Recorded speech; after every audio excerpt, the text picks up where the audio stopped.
Hello gamers, and welcome back to Ignitor SMP Season 3, Episode 4. So today we're finally going to build our starter base. Yes, you heard me, we're going to build the starter base. We were previously missing the component that was key to these, the tree farms, specifically the mangrove tree farm, to make the build possible, but we did that last episode.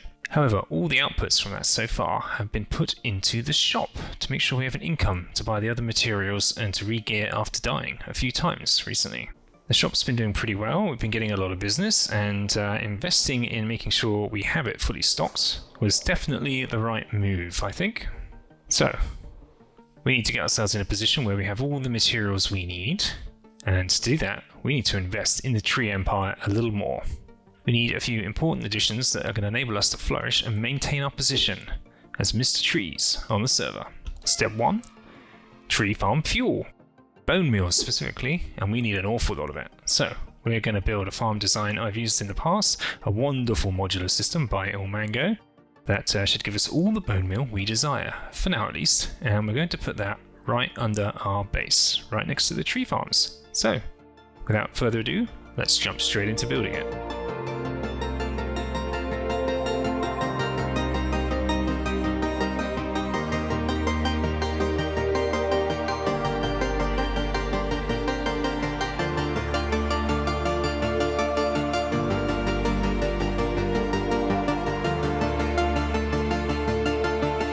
Alright, bone meal ready. Let's take a look at this guy. It is a beast. I have built these before in other worlds, and let's fly into free cam actually. And they're very, very efficient at what they do. Just got a stone gen at the side here, and underneath we have these little bone meal stations with moss, and that spreads the moss, turns the stone above into moss. And then the stone gen pushes the stone into the moss, which breaks it, and then water flushes everything into the middle, where it gets composted, turned into bone meal, and then it's pumped back into the system. It goes all the way through this little waterway here, and it restocks the bone meal needed to power the system in the first place. And that goes all the way around on a loop. Once all of these are full, then any overflow will spit out the end here, and I've just put in a bit of a temporary storage system at the end to capture and collect all that bone meal. Everything else is just timers and clocks and everything to make everything work in the right order and in the right set of sequences. It's very good. This design is by Mango, and it is modular. So I've done a double module here, like four stone beds. I built one of these before that was 16, so you can just keep on going really as long as it stays loaded at all times. You can make these as big as you want, and they are fantastic. They are complicated, but very much worth it. I've already put some seed bone meal in, and I think we're about ready to give it a first test. So yeah, the on switch is up here. So we're going to flick this guy on, and it's going to make an awful lot of noise. Boom, there we go. Look at that, straight away. We've got loads, look how much moss just flies into the center immediately. It is a rather insane amount. You see the composters going like crazy. We'll start seeing bone meal being shot out of here. It's going to be restocking these dispensers that are powering the moss here and making everything work, and in no time at all we'll start to see some excess popping out the end here. Okay, this is the last dispenser in the run, the last one to get filled, and it is at capacity, which means all we're getting now is profit. So there are 8 dispensers, and each of those has a hopper going into them, so that's 12 stacks times 8 that are now completely full, and everything else should now be coming in here. Oh, look at that. That stocks up pretty quick. So yeah, that's going to start filling up, and in no time at all we're going to fill this chest array with bone meal and never have to worry about it again. Fantastic. Success. And as soon as that's done, we're going to get back to a bit of AFK time at the tree farm because we need to restock. Okay, first little AFK session there, not too shabby. Put in about just under a double chest worth of bone meal, and yeah, got an awful lot of stuff back out again. So we're going to go restock the shop, and we made a deal with Ep3. We were really after some redstone to help build a lot of this stuff, because it needed a lot and I didn't have enough. and she needed spruce. So we made a deal for a shulker of spruce for 10 stacks of redstone. This was a lot of redstone. Woo! It's raining redstone. Nice. Yay! Fantastic. I've got 3 stacks. Oh, 4 stacks here. Wow. How many stacks was that? I've got 4 here. 4 Okay. and 5, 6, 7, 8, 9, Whoa. 10. Whoa. Bonus. Thank you. With Yes. this, I can make progress on the bone meal farm a lot faster, and I can get you your woes real quick. Yay! Okay, thank you. Thank you. Pleasure doing business with you. Great deal. Yeah, I needed that because I hate mining. And I've used all the redstone I have so far, so that's going to make things a lot easier. Thank you. Nice, nice. And you're planning to make your starter base here, right? Yeah, it's going to be here. I've got to clear the area first and get rid of these horrible animals. I was like, are you gonna do zeros video? Like, how many cows can I breed before the server kicks me? Yeah, that's the maximum that will fit in a 2x2. And then they just, yeah. It's not pleasant. They get damaged. It's not pleasant. They're going underground, and there will be a lot less of them. I just needed a good food supply to start off with. And there's chickens as well, and right next to them in a hole. Thousands of them. Ah. They're all going to go. And this is going to be a nice build sometime soon. But, okay. Priorities. Yes, priorities. I know. Okay, well, pleasure doing business with you. I'm heading off because I'm going to bed. Okay, sleep well. Thanks for the deal. Okay. Catch you later. Yes. See ya. Bye. Okay, our debt to Ep3 to owe her the spruce in exchange for the redstone is now complete. Delivered that. She's a very happy customer. So now we can move on to the rest of the work relating to building up our tree empire. So the wood shop is going well. Very well, in fact. So much so we need to put a lot more effort into restocking this thing, I think, in order to make sure we're not losing any customers. So there's some changes we need to make in order to make sure that we can fully capitalize on the wood empire that we are building here. One of those changes we need to make is an investment in more automated tree farming techniques. Specifically these guys. This is a dark oak sapling. Dark oak trees are another one of those special types. You cannot do this. You can bone meal to your heart's content here. Nothing is going to happen because these guys require a 2x2. They always can only grow this way, and they will grow just like that. Now, all the tree farms we have built to date are based on a single block tree growth. They don't do this 2x2, so we need something special in order to make this possible. And I have found a farm design that I think is going to work. We're going to need another tree farm in order to make sure we can harvest and sell this type of wood alongside everything else without having to manually chop these guys down, which is possible, but yeah, that ain't my style. The thing is with these tree farms is they're all powered by TNT, and they're all rather tall, like both of these guys, which means they need a big old space. And we're not putting big ugly farms above ground in this world, we're keeping them all hidden, especially in the spawn chunks here in the center, and I need it close to my bone meal machine behind us that we just made in order to power the thing. So it's got to go down here, which means more digging. There's a lot of empty space up here, but we'd have to remove a large portion of this material in order to fit in. It's an adaptation of this one, basically. We need to keep this farm as is for the single tree growths, but we need the 2x2 one going to go in here. And we're going to need a beacon, I think, to make this a lot easier, because doing this just with a plain old efficiency 5 pick is taking too long. We need to speed this up in order to make sure getting these farms in is more efficient. So we're going to the Nether, we're going to go to a fortress, we're going to get some wither skulls, and we're going to get ourselves a beacon that is going to make this way faster. So off into the Nether we ventured. Nether fortress number 1 I found was fairly large, and I did manage to get a few wither skeletons to spawn, but after a while they just kind of stopped, and whatever I tried I just couldn't get any more to spawn. So I moved on and looked for another. After exploring some more, I found the next fortress, and it was a big one. Clearly someone had been here before and hunted for skulls, so this was looking promising. It wasn't long until I got wither skeletons spawning and started taking them out. 29 skeletons later, with looting 3, and the first skull dropped. Hurrah! Soon I had a second, and all was looking rosy.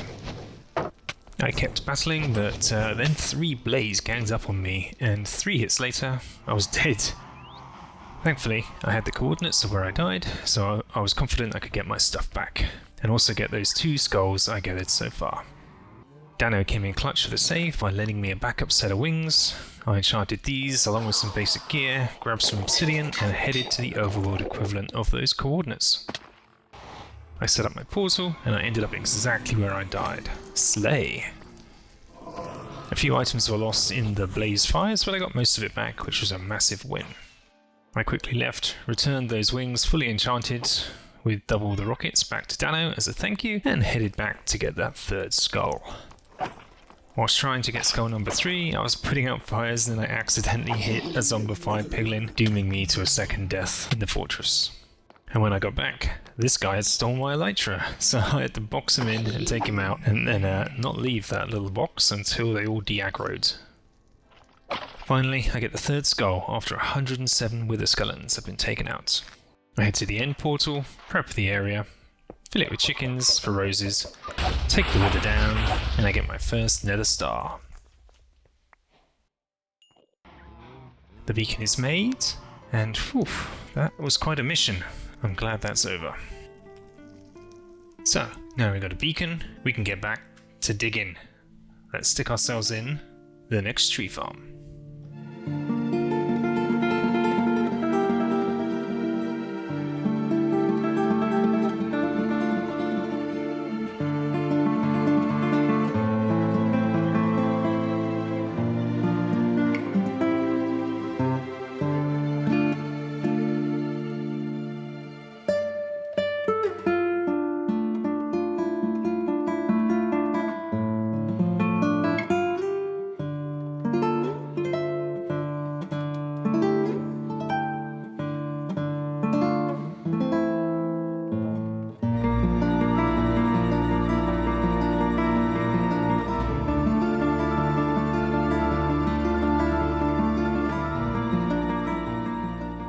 So there we have it, a dark oak tree farm.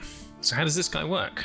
Well, it's basically the same as the ENX04 everything single tree farm over there, except there's a 2x2 here. It's an adaptation of that. The bone meal is placed here instead, right next to where you plant, and you are the one who plants it. So when this is on, the TNT is duping and falling, and you sit in this thing here.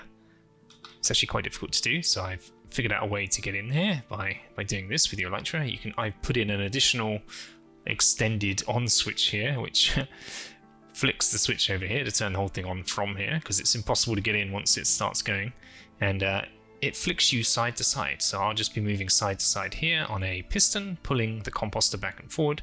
You can put your saplings in here to get them distributed to you, and it basically moves you so your view is here.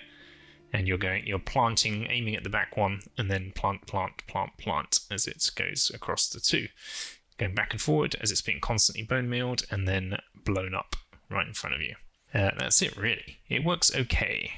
Not fantastic, okay, but it does work.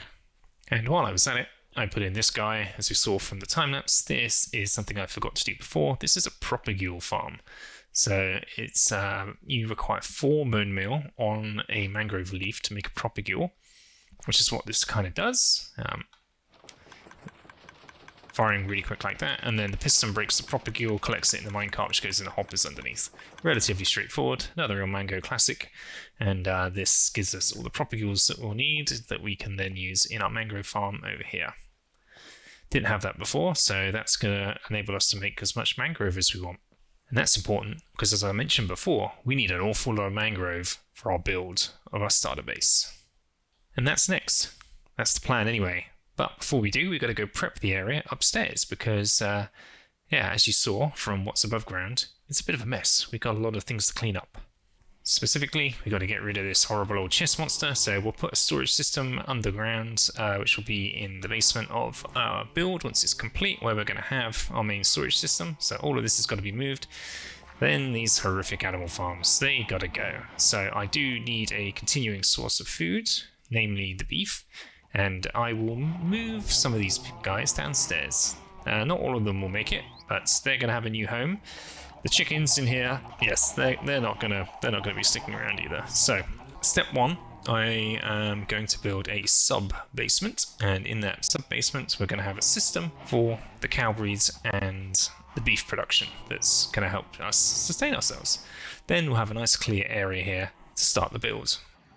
When I say sub basement, this is the basement where we have the beginnings of a couple of little farms. So we have our glow lichen farm there, we have our mini smelter and fuel maker here. So I think what we're going to do is go underneath here, put in an additional layer, and that's going to be far enough away, because you can hear right now those animal noises are horrific. We don't really want to be hearing them very often, so I want them far enough away so that unless we're down here, we don't hear anything, because they're annoying.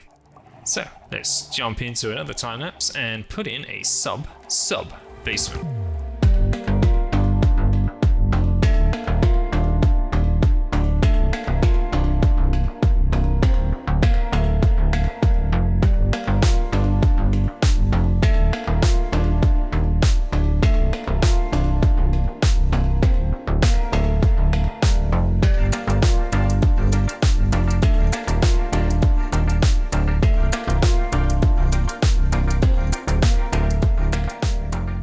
Sub-basement is done, and we already have some guests living down there. So this is our basement, and from here we get down to sub-basement, and this is the little room we've carved out. It's a bit of a tribute to the reasons why it exists. So obviously we have our cows. I dropped them in from above, and this works pretty much the same as it did before, just in a much more nice and convenient way. We can feed these guys from above by raising them up in the water, giving them a bit of wheat, like so. Then all the babies, they'll drop down below, and when they grow up, we can push this button, which will dispense lava above them, and take out the adults only, and that'll turn into our food supply. And then we're going to get them fed by some building materials in there, I just noticed. We're going to get them fed from here. This is going to be our wheat farm. So we're going to have a villager in here who's going to be farming the wheat, trying to pass it to a second villager. We're going to put in a minecart sitting on here, and it's going to get caught by these hopper minecarts. There's a hopper chain into a self-powered dropper here, which puts it into a water stream and takes it into the chest, so we get all of the wheat ready for use right here in the cow farm where we need it. Isn't that cool? And hey, check it out. A little tribute there to the farmers as well as the cows. Isn't that nice? And I've already got 2 villages. Where did I put them? I boated them over and attracted them with workstations. They're in a dirt box right here, ready to go. So I've got to move them in here. But I think before I do, rather than just put 2 villagers in here and have to move more in the future, I think the most sensible thing to do is to turn this into a villager breeder at the same time. So that's what I'm going to do next. I can put 2 villagers in the center here, and I can put some beds over there that the babies will try running over to and get caught in a water stream, and we can turn that on and off as desired to make villagers on demand, basically. And then one of those babies will grow up and put them as the person to pass to over here. Fatal flaw, I've just realized. I keep forgetting, when you make villager farms like this, the wheat, you don't get the wheat, you get bread. We don't want the bread, we want the wheat for the cows. So in order to fix this, I've got to just change my plans quickly. So instead of putting a villager in here they're going to trade with, I can block this off actually, and instead we're just going to have a lot of hoppers that will just go straight into the self-powered dropper here, so that should work just fine. No problem. Quick adaptation. Okay, so things have been changed up a little in here. We extended all the way out back here, so we have what is now a villager breeder. This is just the farmland, nothing being collected, just food for these 2 to keep them happy. And in here they have access to their little bedroom that they can see that makes them want to sleep there. And yeah, the babbies will they will fall down the hole and they will go upstairs into here, which is definitely not a cell. Once they're in here, we can easily pick them up and put them where we want. Got a nice little viewing platform out into our cave basement, I guess, all the way down here, so we get to see what's going on. And this is the first baby that's come from them, and he is our farmer producing the wheat. And there's a system, there's just hoppers underneath this, tons and tons and tons of hoppers. So anything he breaks gets picked up and pumped back into here. We can see there's a whole bunch of seeds coming through. We have a little item filter up here now, and that separates out the wheat so we can feed the cows. Anything that's not wheat comes out here and is ejected right here for this guy to come pick up, so he can get his seeds back and continue planting. There we go, very happy with that. And I really love our cow mural. So this is all going very, very well indeed. There we go, there's our first little child. And boom, there he goes. I suspect he's going to get stuck in this water stream until he grows up, so he'll be there for 10 or 15 minutes. When he grows up, he'll be small enough to get caught by that and pulled along and deposited upstairs. So we've been getting a little Christmassy here on the server, and Spawn Island has been decorated. Check this out. There's a couple of things here to have a look at. Number one, this giant stocking. This is Sinterklaas. Sinterklaas is a Dutch and German St. Nicholas Day that was at the beginning of December, and everyone got a little box with a little special present. This was from Dippy. And here we go. We got our DIY Christmas tree kit. So grow our tree, put our decorations on, put the things in item frames, and yeah, I guess in the sort of style of these guys here. Nice little item frame decorations on these. And we've also got this. Zero made this. This is our Secret Santa, and my name is already in the pot. It's already been done, and the date has passed for final entries, and now it is time for us to figure out who we've got. Ooh, I think that's the first time I've had a piece of paper, but I'm not going to go read it right now. In fact, we're going to wait until next episode to find out who it is we've got and whether we're going to give them a present or a prank. We'll just have to wait and see. Okay, that was the last major obstacle up here to having the space we need to be able to put in our starter base. So I've got my last little bit of material gathering to go and do, and without further ado, we should crack on and put in place the starter base. Now, the design I'm going for. I'm going to put it up on screen now. I love to take inspiration from the real world and put that into my worlds. And that's exactly what we're going to do here. I've got a bit of an obsession with mid-century modern stuff at the moment, and having recently moved to a part of Canada where there are tons and tons of mid-century modern homes, like 1960s bungalow, side splits, rear splits, all these different kinds of houses. I'm living in one right now actually, and yeah, I love them. They're really cool, and that's exactly what I'm going to do. So the screen on image now is the inspiration I'm going to be taking. And I did this design, I used this to make the design myself. I also had a little bit of help from one of my patrons, one of my long-term friends who's a really good builder, just helped me work out a few of the little details because I got the interior sort of shape a little bit mixed up, and yeah, needed another opinion, and they very kindly contributed and helped sort out a few of the little details with it. So we're going to jump into a time lapse now and put this starter base into the world. Let's do it.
starter base, at least the beginnings of it, are in place.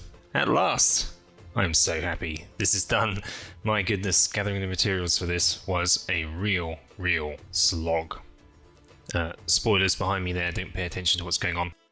So, yeah, we're on the roof, and it is a very gently sloping, sort of multi-pronged roof with a little glass skylight over here, antennas and chimneys are all over. And let's go down to the ground level. So, caveat here, it's not 100% finished. This is just the basic box outline of everything that I want in it. I need to do a little bit more foliage and some landscaping around here.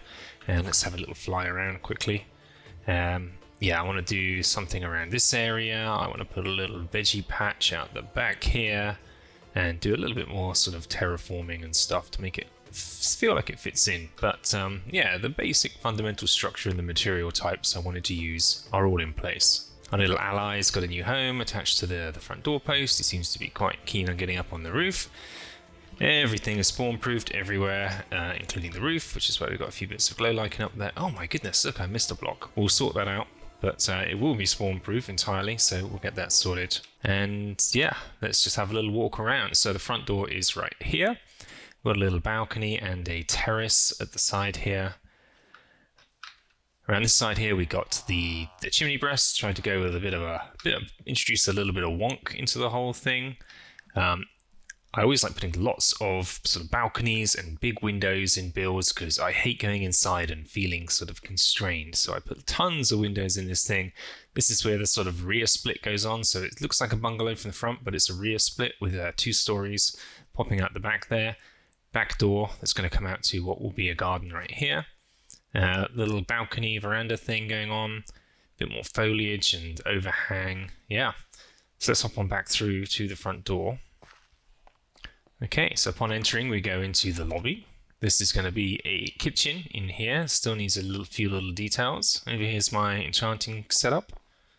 Yep, and here's a little stove, little fireplace in the corner. Here's that veranda. I think I might change the orientation of these. This is meant to be like a little landing pad, so when I want to take off and go somewhere, I've got like somewhere to come in. I might keep that as is. It's nice and easy to do that and come straight into the house without using a door. It's always very handy.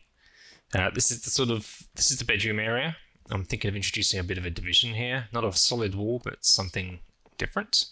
This is the sort of living area, I guess, or the rest of the bedroom up here. And we've got our nice little balconies to look out over the land, and our veranda out the front here with table and chairs, and we can look across spawn and everything that's going on and all of the pranks that are happening for the Christmas presents. So then we can head on downstairs, and this is where things start to get connected with what we were doing before. So this actually ground level is similar to where the ground level was before, and over down here we have our little stove in the corner, furnace. This is going to be a living area. I need to make it a little more cozy. We've got our cats and a rug down here, and our storage. So this is going to be our storage for a starter base. I have organized it sort of. It needs a little bit more tidying up and labeling, but we'll get that in place and remove these shulkers eventually. But this is where we're going to be storing all of our bits and pieces. And yeah, there's a back door right here. This leads out to where the garden is going to be, and yeah, the veranda up top there. Now, this is where we connected up to everything we did before. So down here, I still need to do a bit of blending between the different builds, but this is our basement that we built right underneath the underground floor there. Need to do some more tidying up, as you can see. But our smelter's down here, our glow lichen farm is here, and look, our villagers. Hey guys, our villager breed is working pretty well. We've got a whole bunch of villagers in there. I have turned it off for now. I don't want this overflowing with guys, so that's all there. And of course, this connects to our sub-basement and our little villager setup. And of course, looking out across our farms in the caves underneath. So that's the whole base coming together really nicely. So I'm just going to hop into FreeCam here and get an angle and put it up beside the original inspiration image here, and we can see if we can see how it correlates between the two. There's Zero flying out of my base, having a look around. Thanks, Zero. So, as you can see, yeah, we've got the chimney around the side that's from the original image, and it sort of pokes up above the roofline. We've got that sloping roofline with the multiple peaks out the front. I adjusted this one quite a bit as I was building it and made it quite a bit longer, but we've got the sort of veranda style with the side door at the front there, the front door around the side of the big window with a little frame around it, a couple of windows around the other side there, flowers all the way across the front. I've got to add a few more, but the boxes in the window, everything else. And yeah, doesn't it look fantastic? Really, really pleased with how this turned out. And of course, around the back, we don't have a picture reference for the back, and the original picture would have just been a bungalow, but I kind of like the idea of nesting this into a hill, so it lands a little higher at the front and a little lower at the back. And that enables us to sort of drop down and do this sort of rear, make it a much bigger build, basically, and put in this this rear split effect on the house, and I'm very, very pleased with it. So, in between episodes, we'll do a little bit more detailing, and then we'll go and give you a bit of an updated tour to show you how it fits in. But for now, we have a base. Finally, we're no longer just sitting on a big plot of land with a chest monster and horrible animal farms out in the open. We've joined everyone else, most of whom did their builds in the first episode, but priorities. So as I mentioned before, I came up with this build myself based on the picture, but I did get a bit of help from people in my community and from one of my patrons in particular. So if you want to join that community, you can hop on using the link to my Discord in the description below. If you did like this one, please do give us a like, and if you'd like to see what we get up to next time, then please subscribe. And I'll put some videos up on screen now. The next one, when it's available, will be the next one in the series. Until then, it'll be something that YouTube thinks you'll like. Okay, take care for now. See you next time. Bye-bye.